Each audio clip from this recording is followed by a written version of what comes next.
my pleasure to welcome you brave adventurers out to London town on this very foggy morning. Thank you all so much for joining us for our last lecture of our 2018 annual winter lecture series. Just a few reminders before we get started.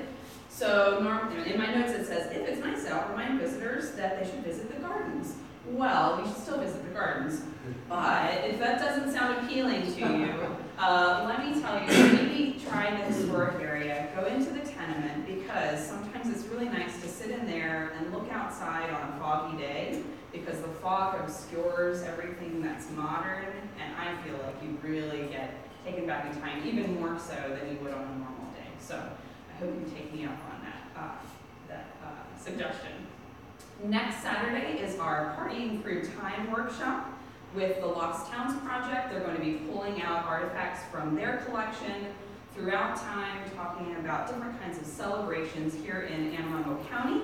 If you're interested in learning more about that, don't hesitate to ask me questions.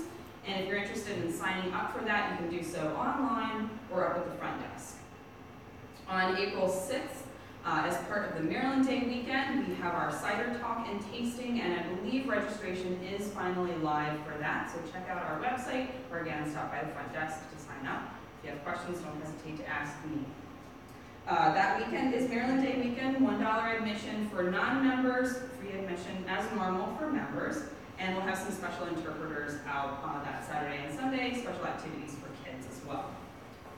Toward the end of the month is our spring plant sale, so we'll be watching for that, and then the Maryland House and Garden Pilgrimage's annual Anne Arundel County tour. And there's 9 houses, including the William Brown House, and we are the beneficiaries of the proceeds raised that day. And again, if you're interested, there's information and tickets available online, or we can help you out at the front desk. In May, we'll be starting the William Brown House Preservation Project. Thank you so much to all of you who are Anne Arundel County residents, because it's your tax dollars that are going into the very important work that's being put into the William Brown House. And we appreciate it so very much, and make sure to stay tuned for more updates coming out about that as that gets started. Then in the summer, the Lost Towns Project will be digging up the Ferguson site, which is just at that 90-degree turn at the very end of London Town Road. Ferguson's were tavern keepers, stay makers, dressmakers, and it'll be really interesting to see what they end up pulling up. But as part of that, they will be doing some public dig days. So if you're interested in getting in the dirt with real archaeologists, real artifacts, be watching for some information coming out from them later on this year. And for those of you who aren't members, which I think most of you are, but let me do my little plug, at least for those of you who are watching on YouTube, who probably are staff or members anyway, but membership not only benefits the site, but it also benefits you in that you get free or reduced admission to visit the site or to events like this one, lecture series, workshops, things like that, all year long. Last but not least, our talk for today is Gambling in Colonial Maryland with Dr. Kenneth Cohen, who is Curator of American Culture at the Smithsonian's National Museum of American History. Ken is also the author of the new book, They Will Have Their Games, Sporting Culture and the Making of the American Republic, which he will have available for purchase after the talk, and I believe he's signing books as well. His work on the relationship between entertainment and politics has been featured on NPR, C-SPAN, The Washington Post, and Slate. Please join me in welcoming Ken Cohen.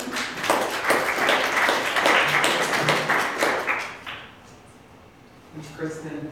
It's great to be here. I've been back. I think the last time I did one of these was 4 or 5 years ago, and in the sort of 10 to 12 years that I've been in and around Maryland since I finished my PhD, Historic London Town has been one of the fastest growing institutions, I think, in terms of the amount of work and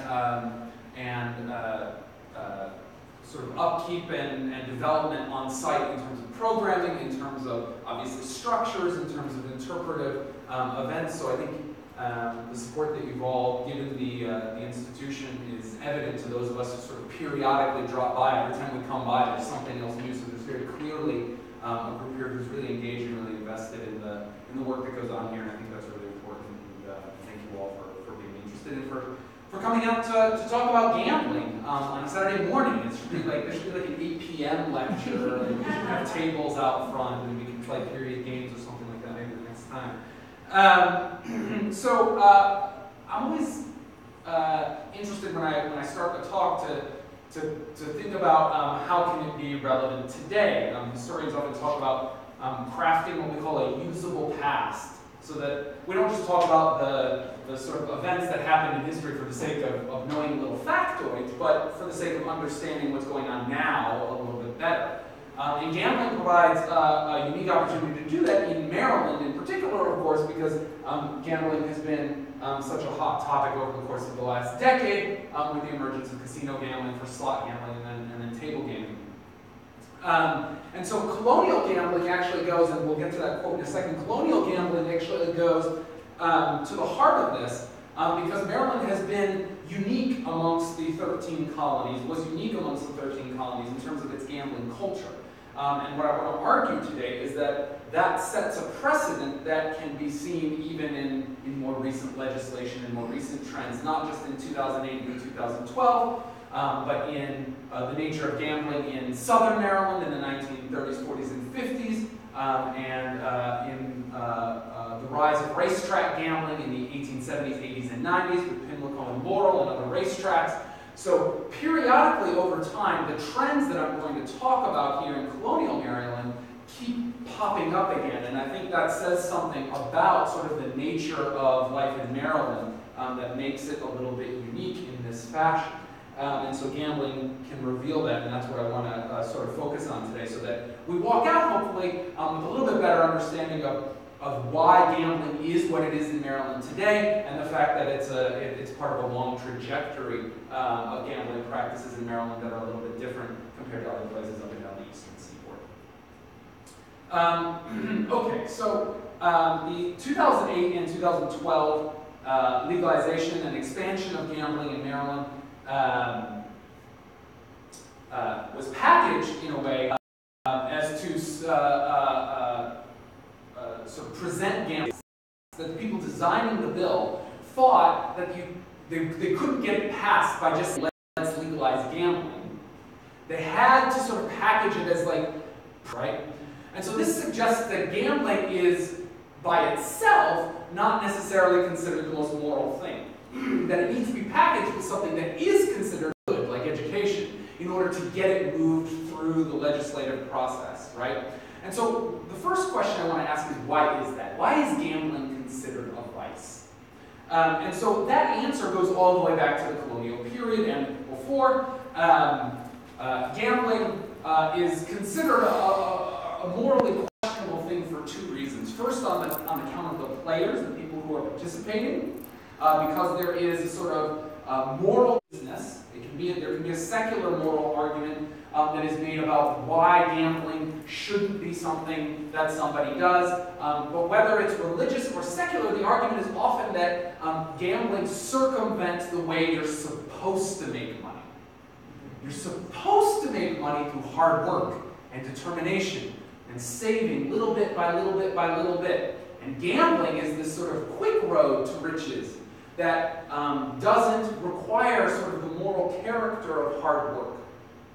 And so that's sort of one of the arguments. And of course, like I said, there are biblical origins to that argument, but there are also secular arguments about that in the 18th century that have to do with who should and who shouldn't be working and in what way. We'll talk about that in just a second. But the argument here is that gambling, at the core of this argument, the point is that gambling doesn't produce anything. Gambling only recycles money. It doesn't produce any new good, right? So if you work hard and you're a chair maker, or even if you're a tavern keeper and you provide some kind of service, you're contributing something to the community that is new that didn't exist before, this argument says. Whereas in gambling, there is nothing new that is created. You're just recycling money that already exists. And so that is the core of the moral question here. If you're going to make money, should you be producing something for the community? And that's goes right up to today, right? If we're talking about we can only legalize gambling if we latch it onto something like education, because that is a clear public good. We are therefore then using gambling to create something that everybody can buy into. It creates entertainment, just like a comedian, a theater, football, right, basketball. Right, and that, now the logic of that argument, that entertainment could be an end in and of itself without the productive good, that argument comes about later, right? And so in the 18th century, in the 17th century, even in the 16th century in Europe, that argument is rare. Entertainment in and of itself can only be a good if it's attached to something more substantial, right? Theater gets its origins in, commercial theater gets its origins in telling biblical tales, right? So if you're going to go to the theater, okay, but you're going to get a moral or a biblical story that comes out of that makes you a better person at the end. And that's the only way theater can get. Theater had to be licensed early on, and the only way the theater companies get their licenses is by basically pledging that they're going to provide moral entertainment. And so that part is true. Gambling and sort of, if you think about carnival kind of entertainments, those are, again, latched to biblical holidays and events that are tied to sort of religious instruction as well. So the notion that entertainment in and of itself can be a good is a much later argument. And I would argue that, and we'll talk about with how this can work in just a minute, but I would argue that that argument can only come about because of the kinds of things that were going on in Maryland in the first place.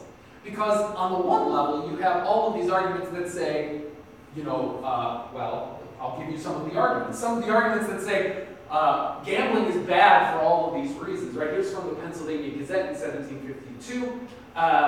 And one of the problems here, well, I'll read you the quote, and then we can talk about sort of what it says.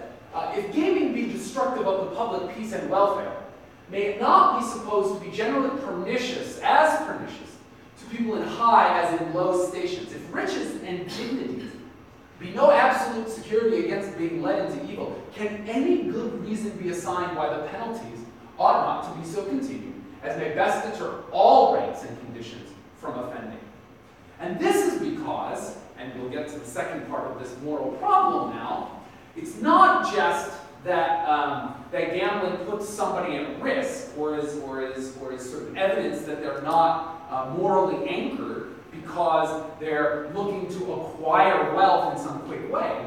It's that the only people for whom acquiring that kind of wealth would be dangerous or a problem is people who aren't already wealthy.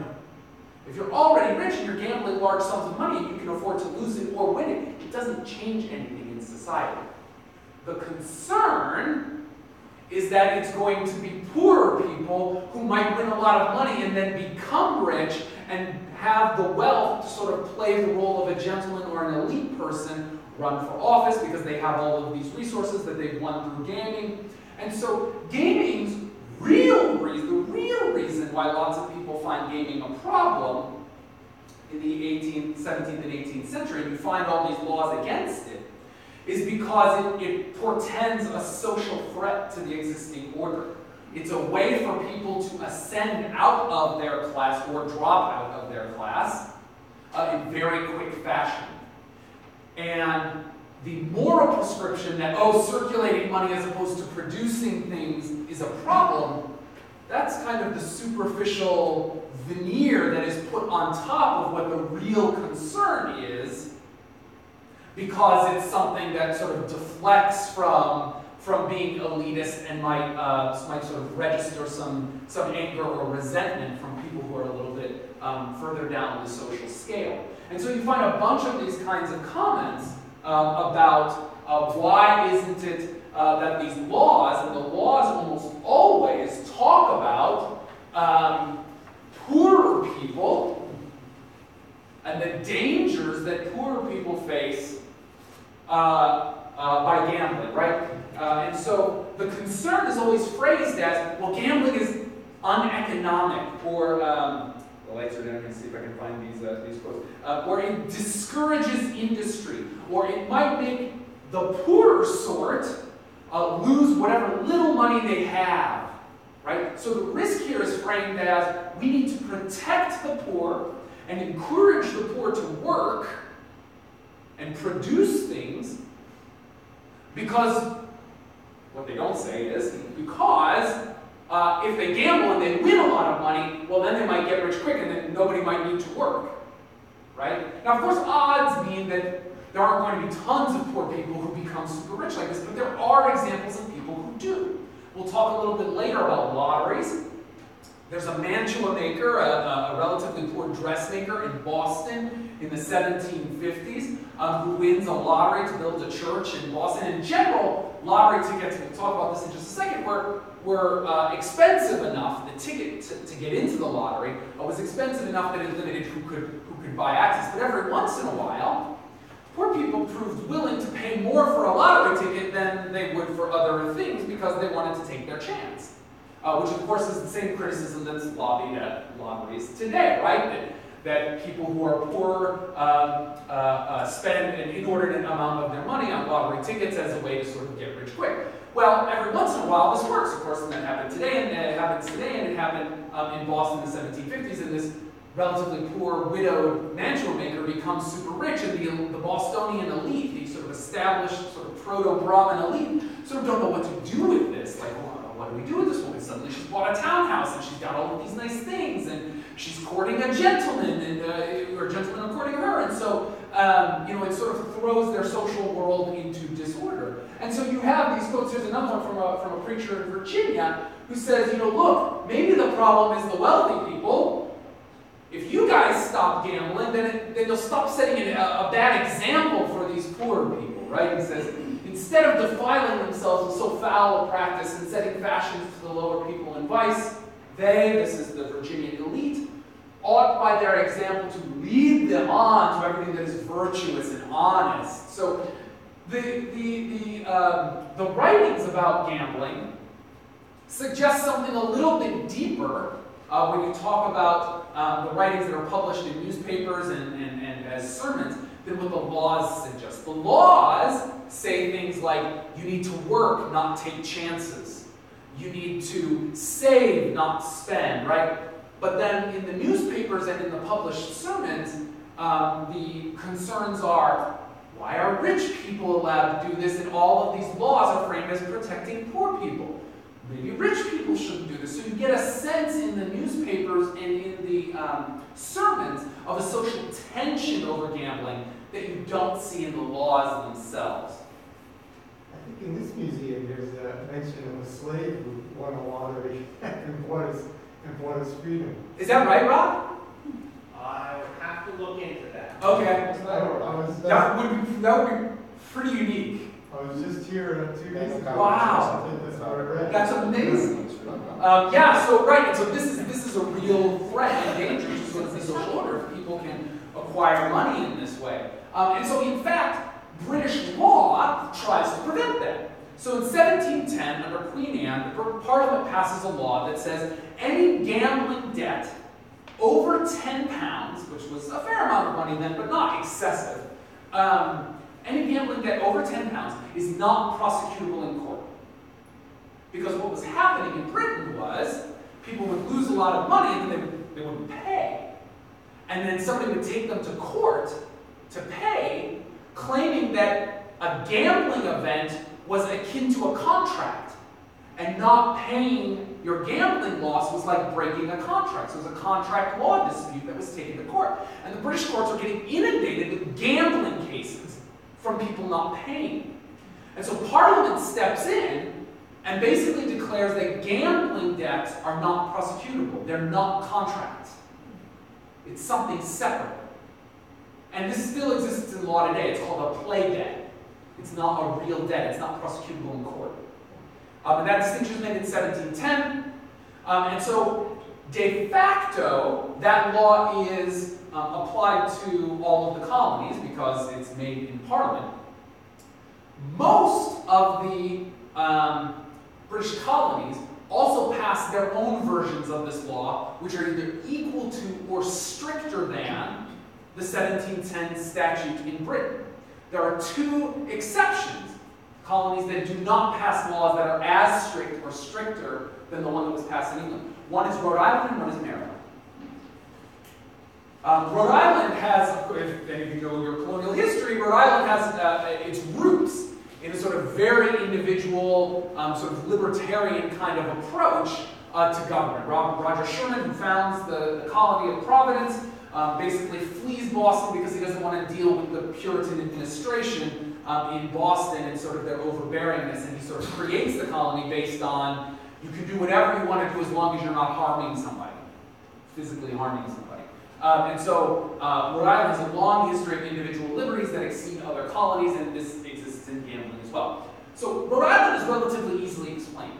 Maryland is harder to explain, because all the colonies that are more like Maryland had these laws on the books, and Maryland doesn't.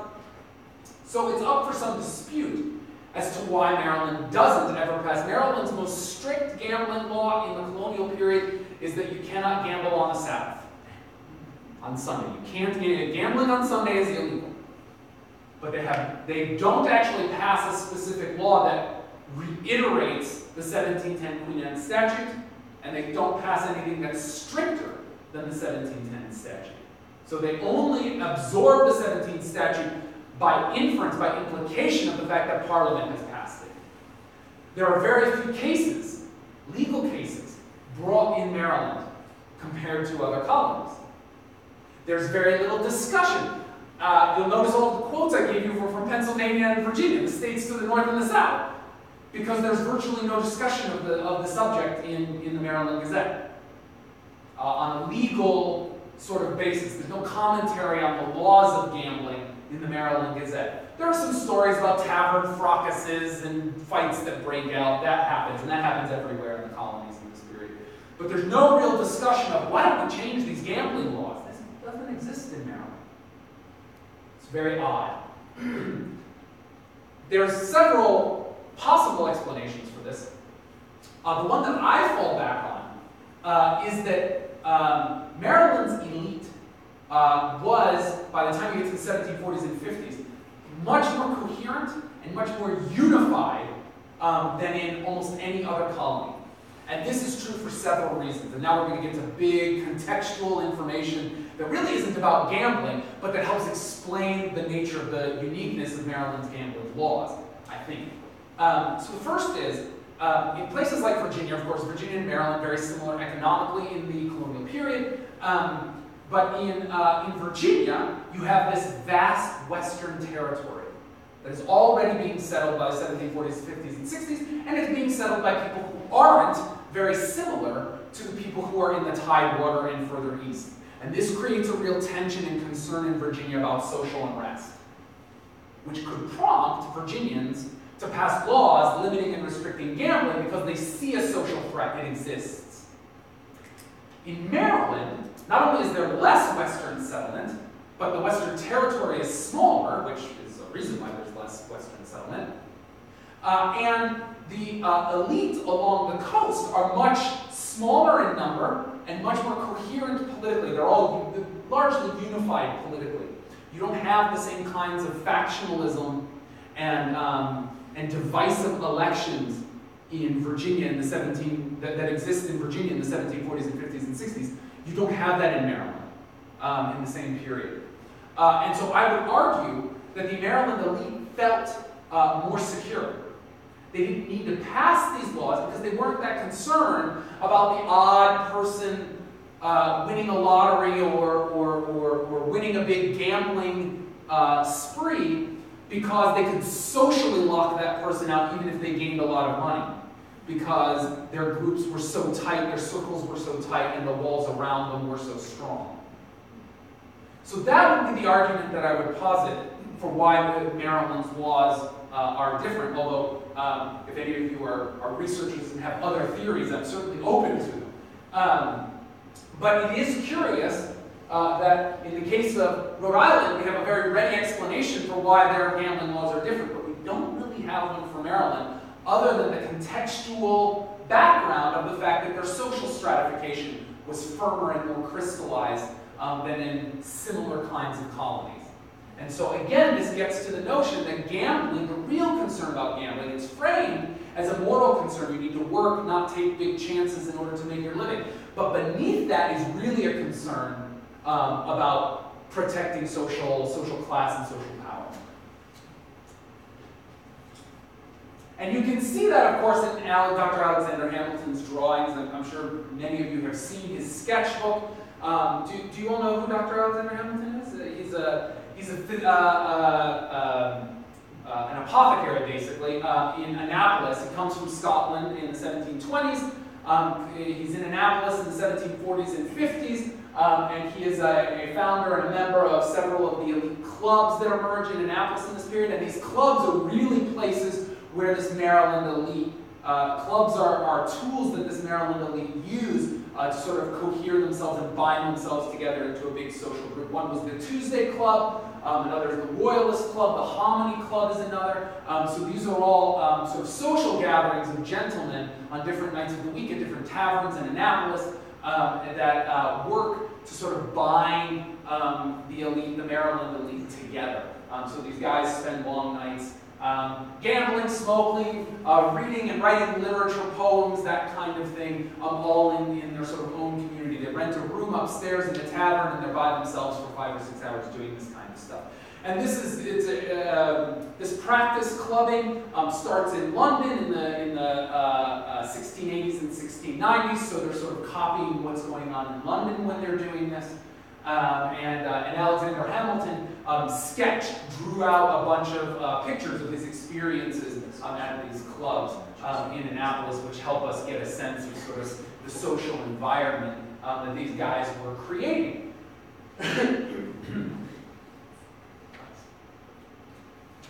Now, the interesting thing about going back to the law now, so we have a sense of sort of why the law was what it was. We have an idea for why it might not have been reinforced in Maryland the way that it was reinforced in other places. But here's the big kicker to all of that. It didn't matter, because in nowhere was the law strictly enforced. And it wasn't strictly enforced because it became deeply uncool for gentlemen to use that law.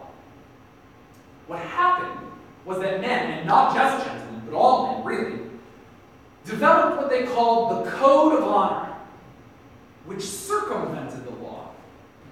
The Code of Honor is based on the notion that paying your gambling losses was a manly thing.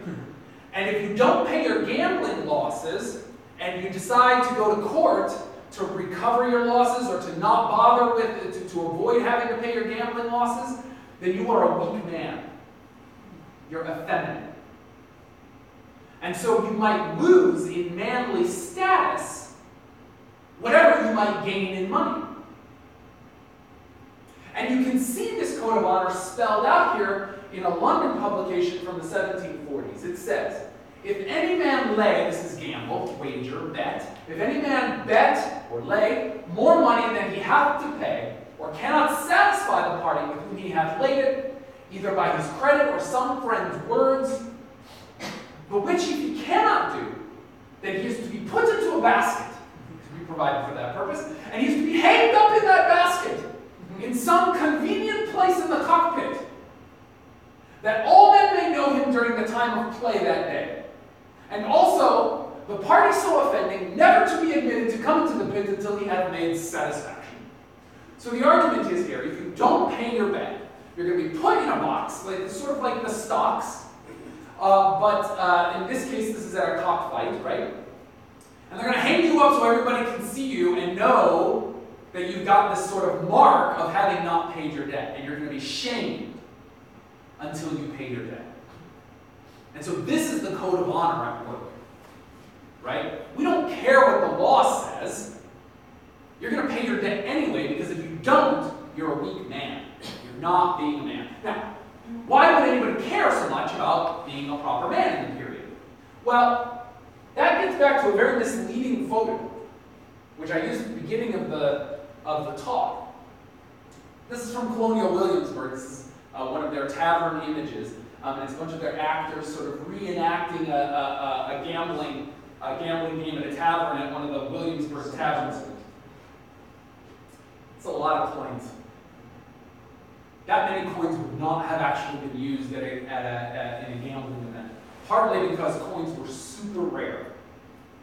Money was not really around in the colonial period. What functioned as money were the little strips of paper that you see. Over here? It's a trigger on the back. Aha! This is a little script that's handwritten, which is a sort of promissory note, which functioned as money, as the most readily available money in most of the colonies in the 1740s, 50s, and 60s. So it's really important to keep your reputation, because this money, as we just said, is basically a bunch of promissory notes. Everybody owes everybody else. That's how the colonial economy worked. You didn't walk into a store, or very rarely did you walk into a store and pay cash for a good like we do today. You walked in, you gave your name, they added whatever you bought to your account, or they said, no, you've already haven't paid us for so long and your account is so overdue, we're not going to keep extending you credit. And you walked out with your good. And at some point, the merchant would ask you to pay some sort of balance on your existing account, rarely the whole thing at once. And that's because there wasn't enough money circulating in the colony. And so if you consider an economy that works essentially on personal credit, suddenly reputation becomes a big deal, and paying your gambling debt becomes a really big deal. Because that is a signal that you in fact are honorable and will pay your debts, period, full stop. If you don't pay your gambling debts, how can I trust you to pay for a debt for constructing something, or for buying some valuable good, or for amassing a long bill of very small purchases? So gambling becomes a litmus test for whether you're going to pay your debts at all. And under that kind of mirror, or that kind of lens, suddenly paying your gambling debts matters a whole lot more than making sure you keep your money. And so you find all sorts of cases of gentlemen, particularly in Virginia and in South Carolina, giving up plantations, hundreds of slaves, whole seasons of crops, based on gambling losses. And you see them writing about it, right? They say things like, oh, there's this gambler in Virginia, a wealthy elite gentleman, a member of the Lee family actually, who loses to this basically professional gambler. The professional gambler is known in the local area as the Turk, right? Because they're playing on stereotypes of Turks as being ruthless and all this. So, so he loses his money to the Turk, and there's this big debate in the Virginia community. You know, does he have to pay this guy? Because this guy's a professional. He's not like, you know, one of us. So maybe we don't have to pay this guy. And then there's this whole debate. Well, no, you always have to pay your gambling debt, because if you don't pay this guy, where do you draw the line? It's a slippery slope. And so this guy's dad, his father, writes to one of his friends and says, oh, what are we going to do? He says, the plea is very odious in the eyes of mankind. The plea is to cite the Queen Anne Act, right? The person you owe a gambling debt to comes to you regularly and says, you owe me that money from Tuesday night when you lost 100 pounds to me or whatever. And he keeps coming back. And the only way you can get him to go away is to say, the Queen Anne statute of 1710 says I don't have to pay. This is called pleading the act, or pleading the act. And if you do that, then the guy goes, oh, so you're going to be one of those guys, and he goes and walks away, and he knows there's nothing he can do. But then he's going to go spread your bad reputation, right? And so this father is like, he can't decide what to do. The plea is very odious in the eyes of mankind. How to save his honor is the question, he says. I mean, do we have to pay this guy or not? And he does. He ultimately mortgages a plantation in order to pay off the Turk. And so, again, you find these cases much more infrequently in Maryland, not because Maryland gentlemen weren't gambling, but because they were much less frequently gambling with people who were outside their circle, because their circle was so tight and all these clubs were so tight, and the social structure in Maryland was so crystallized that there was less interplay between the classes. So everywhere you have these laws of varying strengths, but everywhere you have them poorly enforced because men see their honor as being worth more than the money itself in the end. And they do, to some extent, see the entertainment value of this, but it's because the entertainment value is actually deeper than just joy or pleasure. It's that taking pleasure in risk is an important statement for a man to make in this period, right? If you're living in a world of credit, and a world of credit, I might add, that is entirely on the head of the man of the family, right? The law does not recognize women's rights to take economic risk, right? If a woman takes an economic risk and fails, you can't sue the woman unless she's single, or actually not even if she's single, only if she's a widow and not remarried, right? Only if she's a single widow can you sue the woman. If you're a married woman and you incur a debt, you don't get sued. Your husband gets sued because your husband is the head of the economic household in the legal sense under laws of coverture. So, in this world, in this world of credit where the man is the sort of economic agent of the house, if you are a man, you need to prove on a regular basis that you are a shrewd judge of risk. Who do you give credit to? When do you take a risk yourself? This is all part of how you build your reputation. So gambling is essential for that. It's a daily activity through which you can prove what a clever taker of risks you are. Right? And so it becomes very important, and that's not just in Maryland, that's all throughout the British world. Gambling functions as this way to prove that you're eligible essentially for credit, that you have a good reputation. You can judge when to take risk, when not to take risk, and you always pay back your debts, right? So that at the end of the day, men are using gambling for a whole lot more than the laws or the newspapers and the sermons would lead you to believe. There's this whole world of gambling that's going on that exists largely that is traceable largely in court records and in correspondence, manuscript records, not in newspapers and sermons and laws, the sort of published sources that you might first come upon when you're exploring gambling in the colonial period. Okay. So there is an exception to this. Lotteries. So even in the colonial period, lotteries were seen as a way to channel private greed for public good. And I couldn't find any colonial period Maryland lottery tickets, images of them anywhere, although there must be some at the Maryland archives, but at the state archives, but I don't have any pictures of them online in my database. But there's a U.S. lottery ticket from the Continental Congress from 1776 that was a way to raise money. Again, this notion that everybody in America was super patriotic and we're all going to support the revolution was not the case, and Congress turned to lotteries, offering people a certain amount of money in order to take a certain portion of their money in order to help fund the Revolutionary War effort. And then here from a slightly later period to build a basilica in Baltimore, or the precursor to the Basilica in Baltimore in 1805.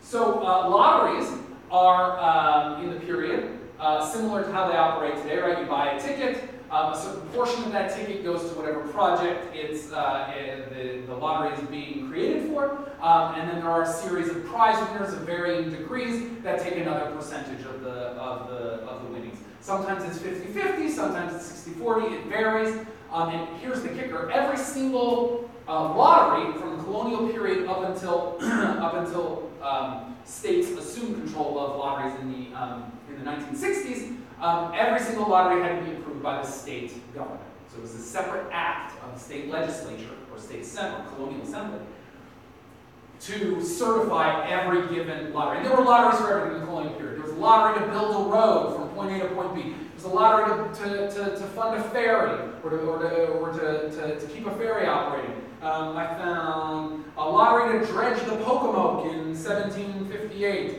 Lottery to build churches. In 1766, the lower house of Maryland funded a lottery so that they could have their own lobbyist in London to deal with Parliament as colonial tensions were rising, because the governor and the governor's council had an agent, but the lower house, the General Assembly of Maryland, didn't trust that agent because they thought they were too closely tied to the governor, and they wanted to fund their own, but they didn't have enough money, so they had a lottery in order to fund that person in London. So lotteries were used for all sorts of purposes that could be construed broadly as public good.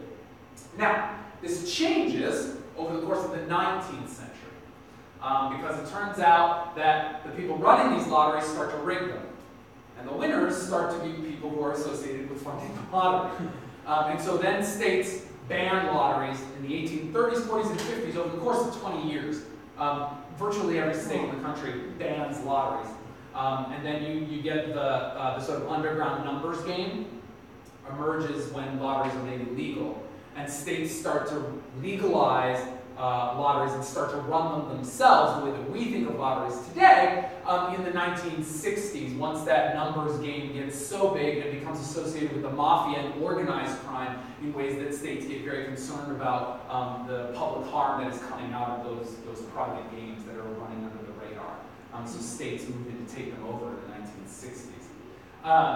But when states do that, again, they do the same thing that the colonial precedent is, which is that they usually tie lottery money to some sort of clear public good, whether it's education or social services in some way, and it's not money that sort of goes into sort of the state general fund. It's usually money that is earmarked in a particular fashion for a specific public good as a way to sort of tell people, hey, look, this gambling is going to be okay. And so we come back full circle to having this conversation about gambling has to be packaged in a way that's moral, because on the superficial level, we all have this concept that gambling in and of itself isn't okay. Even though in real daily life, gambling has its own functions and its own purposes and its own realities that drive people to participate, that has nothing to do with this sort of moral, superficial conversation that's on the surface. Does that make sense?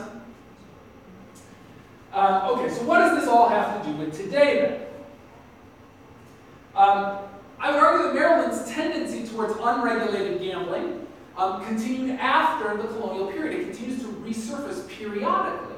It resurfaces, as we mentioned, at Pimlico around the turn of the century. Pimlico is what introduces what we now call pari-mutual wagering into horse racing. Pari-mutual wagering is that a machine, the machine was invented in Paris, hence Paris.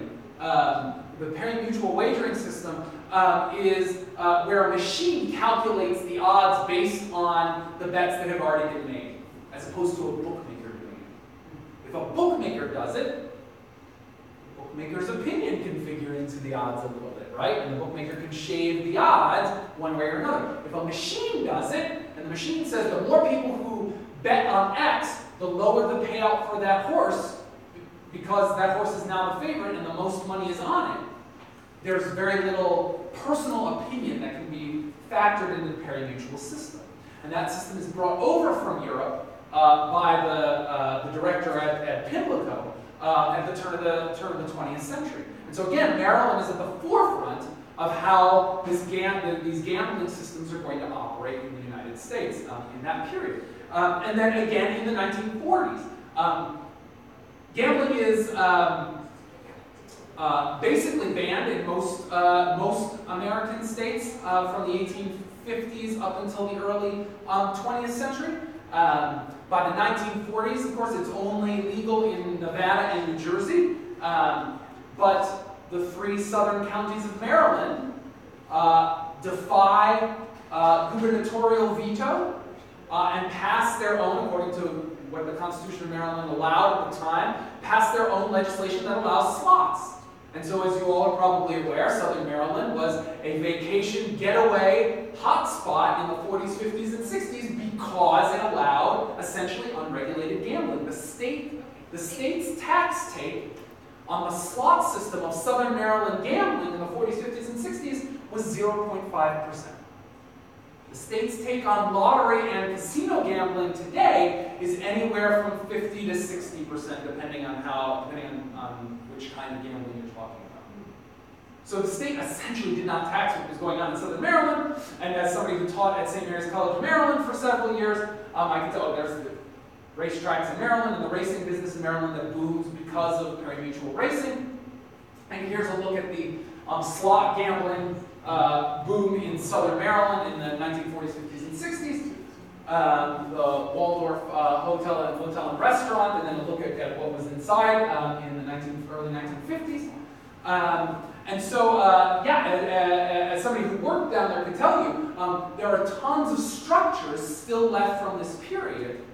And then when the state cracks down on this and starts as its own state lottery in the 1960s, that kills the economy of Southern Maryland.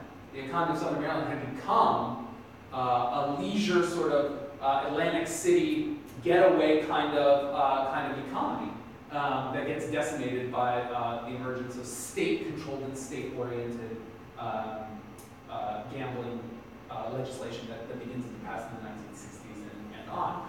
But there is this regular sort of popping up of gambling innovation, we should say, in terms of legalizing new kinds or loosely regulated kinds of gambling in Maryland, and it happens periodically. And then it happened again in 2008 and 2012. And the interesting thing about that is that there are only 3 contiguous counties, right, that border each other, that do not have a casino, one of the 8 casinos that we talked about, that we showed earlier at the beginning of the presentation, right here. So there are only 3 contiguous counties that voted in favor, with the majority of the population in favor, of both the 2008 and 2012 referendums, and they don't have a casino in their own county. So there's only 3 contiguous counties that border each other, that were all in favor of both 2008 and 2012, but none of them have an actual casino in them. Charles, St. Mary's, and Calvin. Southern Maryland, the same places where gambling had been a cornerstone of the economy in the 1940s, 50s, and 60s. So I would say that there is a residue that continues to pop up over the course of different periods in Maryland's history, where a tendency, an interest in looser, less regulated gambling continues to emerge over and over and over again. And even today then, Maryland ranks 3rd amongst the original 13 states in the Cato Institute, the Libertarian Think Tank's Institute's ranking of most liberal vice laws, the loosest vice law, that's gambling and drinking. Gambling and drinking. And only New Jersey and Connecticut have looser laws, a looser regulation system than Maryland on these issues. And New Jersey can easily be attributed to Atlantic City, and Connecticut to the Native American casinos that are in Connecticut.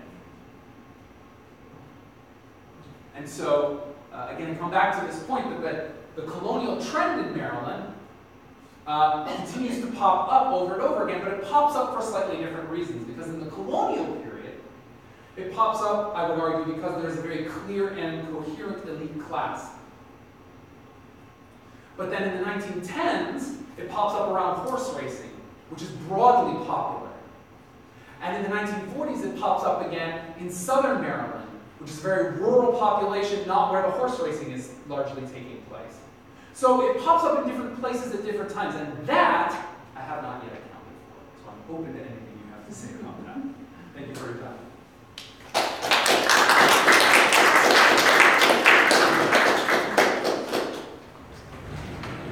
We have some time for questions, and I'm going to check our YouTube channel and see if we've got any there.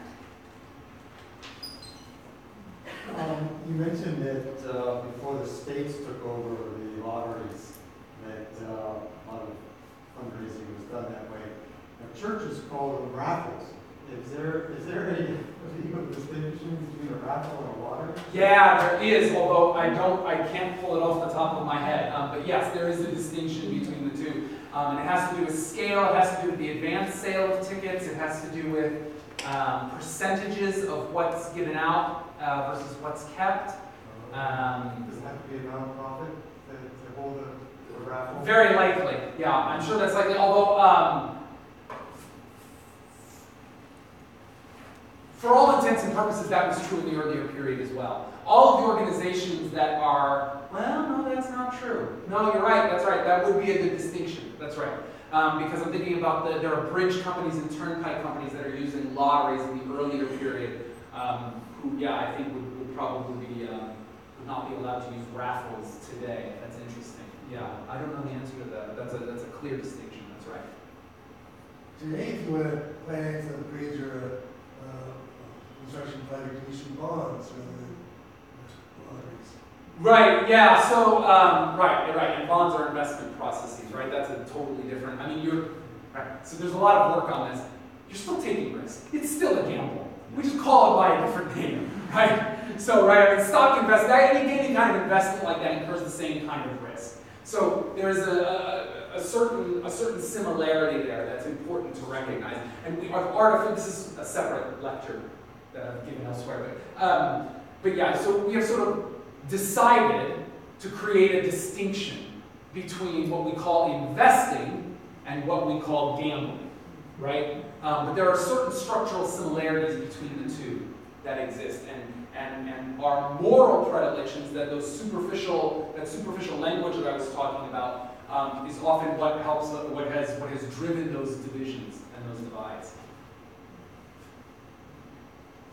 Is there any relationship between the current economic status and the startup of these kind of things throughout that time period from the 1900s to now? For example, if we were going through a budget deficit period sustained in Maryland, you're trying to raise revenue, the state thinking of ways. Is there any relationship between them? So through the events, through the periods of gambling's peaks and falls that I mentioned, no. Because in the 1940s, when Southern Maryland gambling takes off, the state's finances are fine. In the 1910s, the state's finances are fine. In the 1850s, when the state cracks down on lotteries, the state's financing is not fine. So no, there's not really a correlation that you can find in that way. Yeah, that's a good place to start in terms of looking for a pattern, though. Yeah. And has the education part received funds from the current? Yes, it has. So yeah, so this is a point of much debate. Some of you are probably aware of this. I don't know, education is supposed to get 31%, 33%, something like that from the casino revenues, and they do basically. But what has happened is that the annual budget, the regular state budget for education, has been cut by roughly the amount that the casinos are putting in, so that the education budget has remained has increased a little bit, to be fair, but it has remained relatively steady rather than getting this huge influx. So is there any benefit to, gambling, like you were saying, that because one of the times people use it to establish credit, establish a reputation, Yeah. stuff like that. That seems to have a social function. Is there anything like that today? So my immediate reaction would be like, no, it doesn't work like that, because it doesn't work like that on as big a sort of political and social scale. However, amongst friends and in sort of gambling circles, yes, that sort of social credence is still really important, right? There are all sorts of sociological studies done that, if you go to a casino with your friends, sort of how you behave and how you win and how you lose, like there is esteem and prestige that is won and lost there. If you go over to a friend's house for a poker night or whatever, and you don't pay when you lose, that also creates social tension. So in smaller ways, yes, but it doesn't function that way on as big a social scale. And that is because the structure of gambling, how you gamble, has changed over time. So in this period, gambling was very much face-to-face and everything was negotiated. Odds were negotiated, what you were gambling on was negotiated, amounts were negotiated. Today, if you go to a horse track and you wager, you get a ticket, you fill out how you pay your money, you fill it out, it's all very impersonal. And so your gambling is about predicting the winner and winning the game and winning the money. In the period, it was about winning money, but winning money in order to prove yourself. There was a bigger purpose because of the social nature of how you were negotiating your odds and how you were gambling. When you go to a casino today, you're largely gambling against strangers. Right? You sit down at a poker table, you may or may not know people. Statistics show you usually don't. You may show up with some people and be playing with them, but you know, at the Tuesday club, you knew everybody at the table, right? And so the breakdown of sort of firm class lines has dissolved or diffused the social value of that gambling over time. Yeah, that's a really good point. So is there less of it because of it? Is there less of what? Gambling in general, less desire to gamble because the benefit isn't really there. Because the social benefit isn't there? No, I mean, statistics would show that the economic benefit is at least as popular as the social benefit was in the colonial period. Yeah. So if you chose not to gamble during that period, were you at a distinct disadvantage? Yes, and there's lots of articles written in sort of subversive magazines about how you're unmanly and how you're not worthy of engaging in business, and you should be shunned by all of mankind. A man who doesn't take risks is no man at all of that kind of stuff. Yeah, there's a lot of social pressure to participate for sure. Looking back at the colonial period, what was the nature of the gambling? Was it mostly card playing, or were there other forms of gambling? Oh, they gamble everything. So I've got records of everything. I mean, yes, card playing and horse racing are dice. Those are your most common. Backgammon is really common as well amongst sort of middling and better players. But they wagered on everything. There's a guy in Philadelphia who has 50 pounds wagered that he can smoke 24 pipes of tobacco in 15 minutes. There's another guy in New York who wagers that he can drink 100 glasses of beer in a day. He does, but then dies in the tavern before he can collect the money. So, I mean, they wagered on that. William Byrd is in Virginia, placing bets over how quickly his slaves can cut ice on the James River. I mean, it's across the board. Related to that, we have a YouTube question, and she's asking, in your research, did you find that during the colonial times, Maryland had a reputation for gambling? She says she thought she read somewhere, that at the time the belief was that if it moved, a Marylander would bet on it. So, I guess we can't really necessarily engage and find out where she got that from. There becomes, I'm going to the lottery thing because I want to talk about this in a second and I want to place a mental reminder about that. There becomes a stereotype by the time you get to the late 18th century that Southerners, especially plantation owners, planters, are heavy gamblers and don't really attend to their business because they hire overseers and they have slaves and they don't really work. And so Northerners make comments just like that about Marylanders, Virginia, every sort of elite slave owner in the South gets that sort of stereotyped accusation put at them by the time you get to the late 18th century. And there's actually a lot of I didn't use this during the talk, but the question sort of brings me back to it.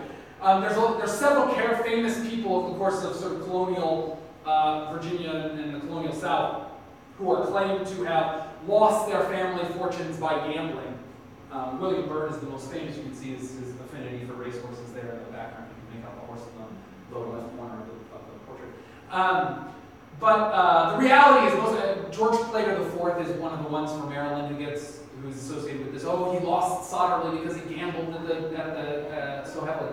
for almost all of these people, you can attribute those losses to actual business losses that outweigh what their gambling losses were. For Bird, he speculated wildly in Western Virginia land that turned out to be marshland, and the investment went bad. William Henry Drayton Hall in South Carolina, outside of Charleston, he has the same reputation, but a ship full of his rice, instead of partitioning out his rice crop for one season, he tried to put it all on one of his ships so he could keep the profit, and the ship sank. So he lost his whole crop for a year. So all of these folks actually have other circumstances that contributed at least as much as their gambling to the loss of their estates. That is a stereotype, and there are certainly people all up and down the East Coast who are addicted to gambling. Gambling addiction is real, and there's lots of people who have that problem in the colonial period, clearly. But to claim that it was particularly Southern, I think is slightly overbaked. Now, I did want to make a comment about, can you remind me what the question was? Because I wanted to say something about the lotteries in relation to the answer. Did you find that Maryland had a reputation, which I think we've covered, and she says, I thought I read somewhere that at the time the belief was that if it moved, a Marylander would bet on it. Right, okay. I think I probably best answered it sort of with the answer that I just gave rather than sort of going into the lottery stuff. Any other questions? Well, thank you so much for coming.